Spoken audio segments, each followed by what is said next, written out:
এখন বাঁহৰ দলঙে জ্বলা-কোলা খুৱাইছে সাধাৰণ ৰাইজক।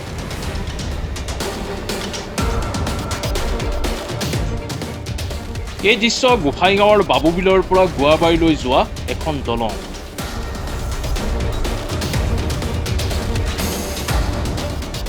এই দলংখনৰে বহুকেইখন গাঁৱৰ ৰাইজে নিতৌ যাতায়াত অব্যাহত ৰাখিছে।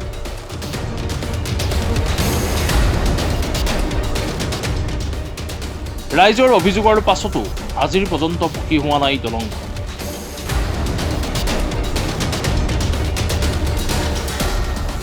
ফলত নিতৌ নতুন নতুন সমস্যাৰ সন্মুখীন হৈ আহিছে এইসকল জনতা।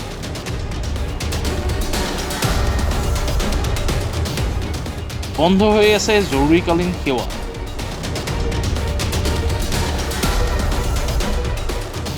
নিৰ্বাচনৰ সময়ত বিভিন্ন ৰাজনৈতিক দলে প্ৰতিশ্ৰুতি প্ৰদান কৰে, কিন্তু নিৰ্বাচন পাৰ হৈ যোৱাৰ পাছত কোনো খবৰ।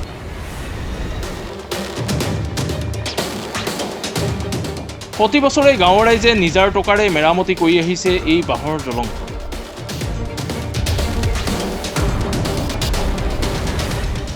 BTR তথা অসম চৰকাৰক বাৰে বাৰে জনোৱাৰ পাছতো আজিৰ পৰ্যন্ত পকী হোৱা নাই দলং। আজি এই অঞ্চলৰ ৰাইজে আমি ধন্যবাদ যাচিছোঁ। আজি নিউজ বজাৰখনত এই আমাৰ গুৱাবাৰী বাউবিল মদাতী নদী সংযোগী ব্ৰিজখন দীৰ্ঘদিন ধৰি আমাৰ এই ব্ৰিজখন জৰাজীৰ্ণ অৱস্থা হৈ আছে। গতিকে আমি এই অঞ্চলৰ ৰাইজে দীৰ্ঘদিন ধৰি দুয়োখন চৰকাৰক আমি বাৰম্বাৰ অনুৰোধ কৰিছিলোঁ, আহ্বান কৰিছিলোঁ এই ব্ৰিজখন যাতে অতি সোনকালে মেৰামতি কৰি দিয়ে। কিন্তু দুৰ্ভাগ্যজনক কথা, এই যেতিয়ালৈকে নিৰ্বাচন আহে তেতিয়ালৈকে আমাৰ কৰ্তৃপক্ষ তথা চৰকাৰী মানুহখিনি ইয়াত আহে, বিভিন্ন ধৰণৰ আমাক প্ৰতিশ্ৰুতি দিয়ে। কিন্তু নিৰ্বাচন যেতিয়াই পাৰ হৈ যায় তেতিয়া সিহঁতে আমাৰ এই ব্ৰিজখনৰ কোনো খোজ খবৰ বা কোনো খা খবৰ নলয়। কিন্তু দুৰ্ভাগ্যজনক কথা, এই অঞ্চলত এই ব্ৰিজখনৰ ওপৰেদি আজি 10 থেকে 12খন গাঁৱৰ মানুহ অহা যোৱা কৰে, স্কুলৰ ল'ৰা ছোৱালীও অহা যোৱা কৰে। কলেজ যাবলগীয়া হ'লে এই ব্ৰিজখনেদি যাব লগা হয়। কিন্তু যেতিয়া বৰ্ষা দিন আহে, বৰ্ষাকালত এই বাঁহৰ চাংখন উৰাই লৈ যায়, তেতিয়া আমাৰ ল'ৰা ছোৱালীখিনি স্কুল যোৱাত অসুবিধা বোধ কৰে।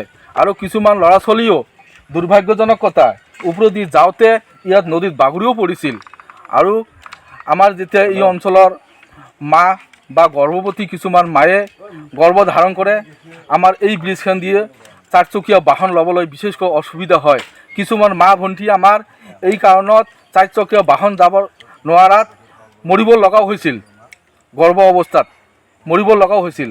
গতিকে আমি এই চৰকাৰখনক, BTR চৰকাৰ তথা অসম চৰকাৰক এই অঞ্চল ৰাজ্যৰ তৰফৰ পৰা অনুৰোধ কৰিব বিচাৰিছোঁ যাতে এই ব্ৰিজখন আগামী BTC নিৰ্বাচন তথা বিধানসভা নিৰ্বাচনৰ আগমুহূৰ্তই যাতে আমাৰ এই ব্ৰিজখন পকীকৰণ কৰি দিয়ে, তাৰ কাৰণে আমি এই অঞ্চল ৰাইজে আহ্বান জনাইছোঁ। চাওক, এই ব্ৰিজখন দিয়ে 10 থেকে 12খন গাঁৱৰ মানুহ অহা যোৱা কৰে। বাংলাবাৰী, তুলসীবিল, তাজপুৰ, লালপাৰা, তোমাৰ হংসবিল, চাকমা, ছোট চাকমা, গুৱাবাৰী, মদাতী, তুলসীবিল, বিভিন্ন অঞ্চলৰ মানুহ অহা যোৱা কৰে এই ব্ৰিজৰ ওপৰেদি। কিন্তু যেতিয়ালৈকে এই বাঁহৰ চাংখন নষ্ট হৈ যায়, ভাঙি যায়, এই অঞ্চলৰ দুখীয়া মানুহখিনিয়ে প্ৰতি ঘৰে ঘৰে গৈ বাক আলোচনা কৰি নিজে শ্ৰম দি এই ব্ৰিজখন বনাব লগা হয়।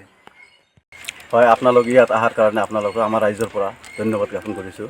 আমি আৰু ABMC হৈ আপোনাক ধন্যবাদ জ্ঞাপন কৰিছোঁ। এই ব্ৰিজখন বহুতৰে অসুবিধা হৈ আছে। এই ব্ৰিজখন বাউবিল আৰু মদাতীৰ ওপৰত, বাউবিল আৰু লালু বস্তিৰ ওপৰত। এই ব্ৰিজখনত বহুত ল'ৰা ছোৱালী, কলেজৰ ল'ৰা ছোৱালী স্কুল যায়, যাওঁতে বহুতো ল'ৰা ছোৱালী পৰি গৈছে। এই ব্ৰিজখনৰ দলংখনৰ ওপৰত বাংলাবাৰী, তাজপুৰ, হংসবিল, চাকমা, ছোট চাকমা, মদাতী, বাউবিল গোটেইৰে মানুহ অহা যোৱা কৰে। এই ব্ৰিজখন ইলেকশ্যনৰ আগত বহুতো প্ৰতিনিধি আহে আৰু প্ৰতিশ্ৰুতিও দিয়ে আমালোকক যে পকী ব্ৰিজ হ'ব, পকী ব্ৰিজ হ'ব, কিন্তু এতিয়ালৈকে হোৱা নাই। আৰু ইয়াতো বহুতো মা ভনী আছে, গৰ্ভৱতী অৱস্থাত বহুতৰে অসুবিধা হৈছিল, কাৰণ চাৰিচকীয়া বাহন ইয়াতে অহা যোৱা কৰিব নোৱাৰে। গতিকে আমি ৰাইজে হৈ এই ব্ৰিজখন সকলো সময়ত বাঁহৰেৰে মেৰামতি কৰি থাকোঁ, কিন্তু বাৰিষা কালত বহুত প্ৰব্লেম হৈ যায়। তেতিয়া ল'ৰা ছোৱালীবিলাকো স্কুল যাবলৈ ৰেল লাইনেৰে যাব লাগে।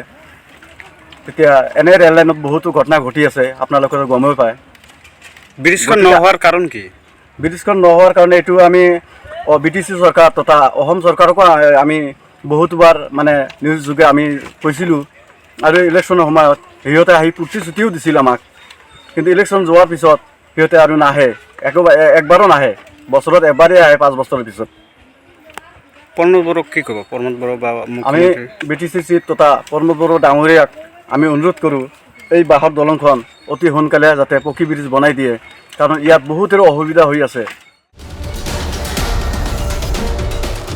এতিয়া এই বাতৰিৰ পাছত BTR তথা ৰাজ্যৰ চৰকাৰে কেনেধৰণৰ গুৰুত্ব দিয়ে সেয়াহে পৰৱৰ্তী সময়ত লক্ষ্যণীয়।